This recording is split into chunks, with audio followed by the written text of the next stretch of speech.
Because of an error on DoorDash's system and how it would set up, a pizzeria owner actually was really smart and made money off of their own mistake. And that's what we're going to be talking about right now.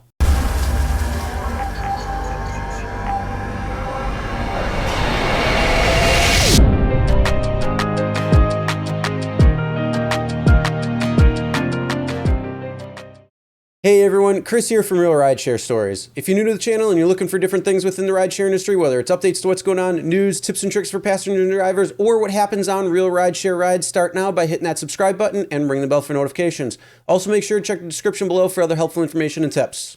So it's a little fun to screw over some of these gig companies when you get the chance to.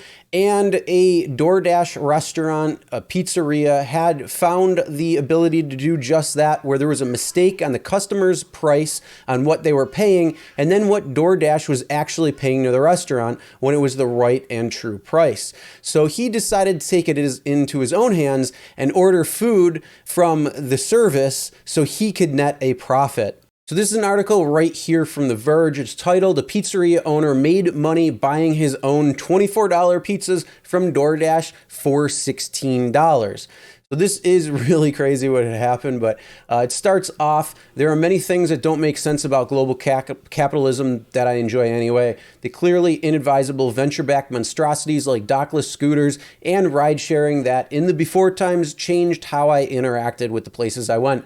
The thing that doesn't compute for me is how these companies continue to burn through a reality warping amount of other people's cash in a way that upends the basic economics of things like taxi service and food delivery, and fail intentionally to turn a profit." And yeah, we see that all the time. Uber, Lyft, DoorDash, Grubhub, all these places are burning through cash like crazy to try to turn a profit and still aren't. Yet we're still seeing from Uber and Lyft that they're planning on turning a profit in the near future. It was supposed to be at the end of this year, but with everything going on, they're now expecting and pushing that back to next year. Let's see if that is true or not. But yesterday, Ranjan Roy, a content strategist and writer, wrote about the later in his newsletter, The Margins. One of his friends who owns a few pizza restaurants suddenly got an influx of customers complaining about delivery when the restaurants didn't offer delivery. He realized the delivery option had mysteriously appeared on their company's Google listing. The delivery option was created by DoorDash, Roy wrote. That's pretty crazy just in itself that they're putting that onto the Google listings, even though this pizzeria and probably a few other restaurants haven't even had a contract with DoorDash or any of the delivery services, because that's why people were complaining. So apparently this is the one of the way that DoorDash does customer acquisition, and pretty shady at that nonetheless. So they bully restaurants. But what's funnier about Roy's friend's problem, and it was a real problem because of the Yelp reviews and angry customers, is that DoorDash priced the pizzas incorrectly. So a pizza that he charged $24 for was listed as $16 by DoorDash. So you could see how there is an issue right there. So as the story unfolds, if someone could pay DoorDash $16 a pizza and DoorDash would pay his restaurant $24 for that same pizza, then he clearly should just order pizzas himself via DoorDash all day long. You'd net a clean $8 profit per pizza, wrote Roy. They ordered 10 pizza this way, and it worked. The money was free, a seamless transfer from SoftBank's deep venture capital line pockets to Roy's friend's business bank account. Eventually, in another series of what Roy hilariously calls trades, they just ordered pizza dough through DoorDash for $75 in pure profit.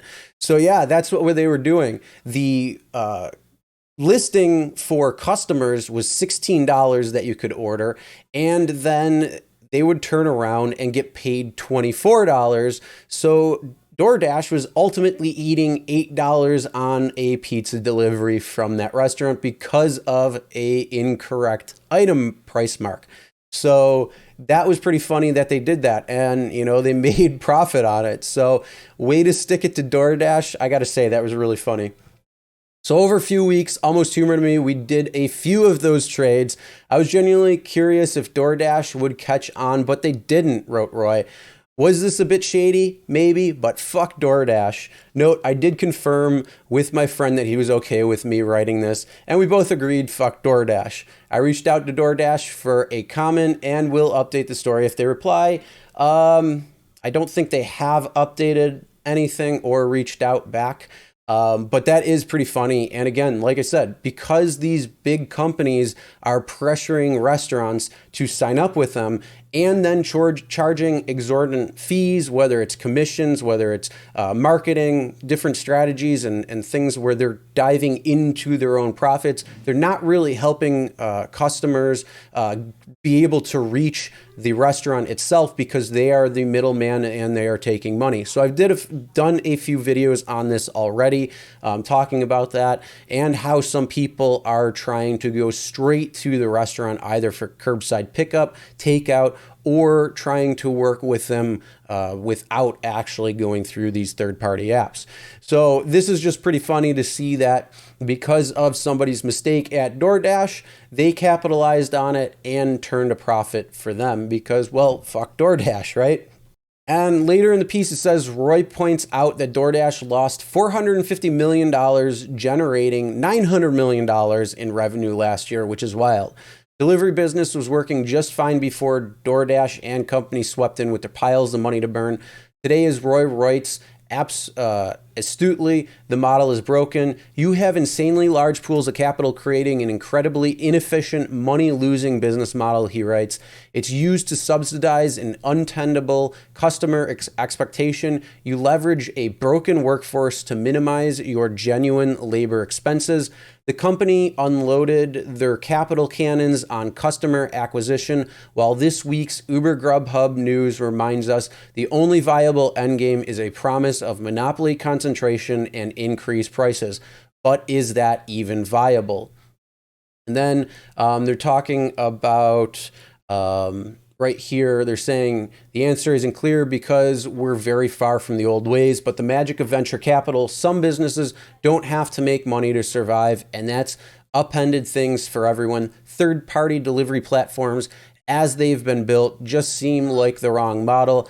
But instead of testing, failing, and evolving, they've been subsidized into market dominance, as Roy puts it. The more I learn about food delivery platforms as they exist today, I wonder if we've managed to watch an entire industry evolve artificially and incorrectly. And the article goes on for a little bit more, so if you want to read that article, then you can. A link will be in the description below. But I gotta say, that was really funny about this article when I came across it and how a pizzeria was actually sticking it to DoorDash because they exploited their own mistakes that they found through this delivery service. And it's just a good way because DoorDash does bully as well as these other companies because they want to create an artificial market.